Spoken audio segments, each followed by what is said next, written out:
All right, let's talk about that moment in every psych student's life. You've done the hard work, you've collected all your data, but now you're just staring at a pile of numbers. What do you do with it? Let's break it down and turn that chaos into clarity. So, just imagine it. You finished your first big study. You're feeling pretty good about it. You've got pages of numbers, responses, all this great stuff. And then it hits you, that big question. Okay, now what? It's a feeling every single researcher gets. And yeah, it can be a little intimidating at first. Because this is usually what you're looking at, a raw list of data. In this case, student stress ratings. I mean, just looking at this jumble of numbers, what is it really telling us? Not a whole lot, right? This is what we call data chaos. It's just numbers. It doesn't telling a story. Not yet, anyway. And that feeling of confusion, that's what we call the data dilemma. It's pretty much your first big challenge as a new researcher. But here's the good news. It's totally solvable, and the tools you need are way more straightforward than you might think. And here's our secret weapon, descriptive statistics. The name kind of says it all, right? These are the tools, the methods we use to take all that messy data and organize it, summarize it, and simplify it into something we can actually understand and talk about. So, where do we even start? Well, the very first step toward making sense of everything is just getting our numbers in order.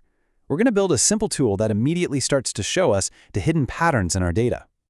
And that tool is called a frequency table. Now, it sounds a little technical, but it's an incredibly simple idea.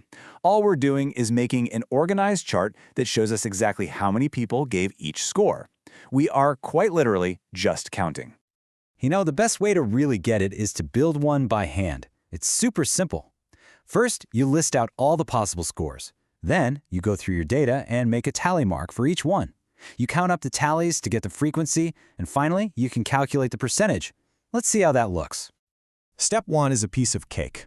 We just take our stress rating scale, which you'll remember went from 0 to 10, and we list every possible value from the highest to the lowest. See? Nice and organized already.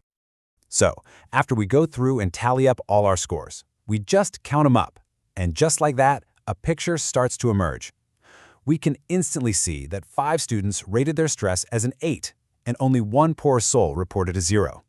The chaos is already turning into order. Now, if we want another layer of meaning, we calculate the percentage. This just tells us what portion of our entire group gave that specific score. The formula is super easy. You just take the frequency, that's F, divide it by the total number of people, which is N, and then multiply by 100. And voila! Here is our beautiful, finished table. Just look how clear that is.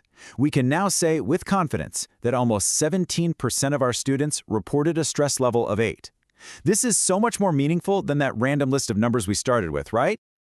Okay, a table is fantastic, but you know what they say? A picture is worth 1,000 words. So now we're going to take this one step further and turn these organized numbers into a graph that tells the story at a glance.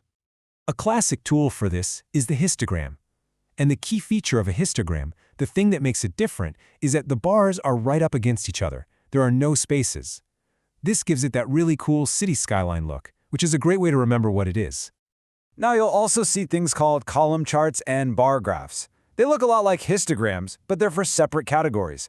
And honestly, the only real difference between them is which way they're pointing.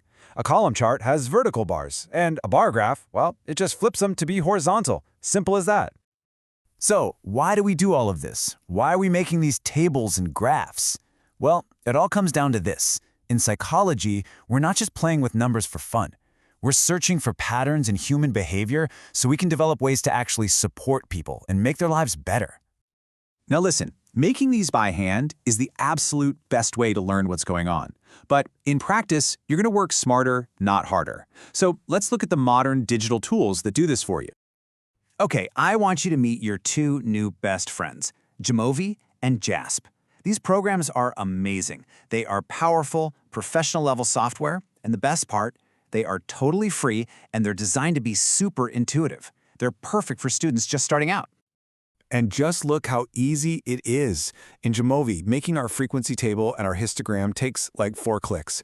You open your data, click a few buttons, tell it which variable you're interested in, and boom, all that work we did by hand done in seconds. And what's really cool is that the process in JASP is almost the exact same thing. And that proves a really important point. The skills you're learning aren't about one specific program. You're learning the fundamental process of data analysis, a skill you can take with you anywhere. So let's wrap this all up by talking about the big picture. Why does this all matter?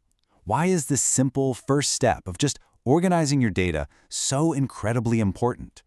It's because this is the number one, the absolute most foundational skill in all of research. Seriously. Everything else you're going to do, all the complex analyses, the groundbreaking experiments, it all rests on this one solid foundation, being able to describe your data clearly. So after today, you now have the power to do all of this. You can take complex psychological data and make it make sense. You can spot patterns in how people behave.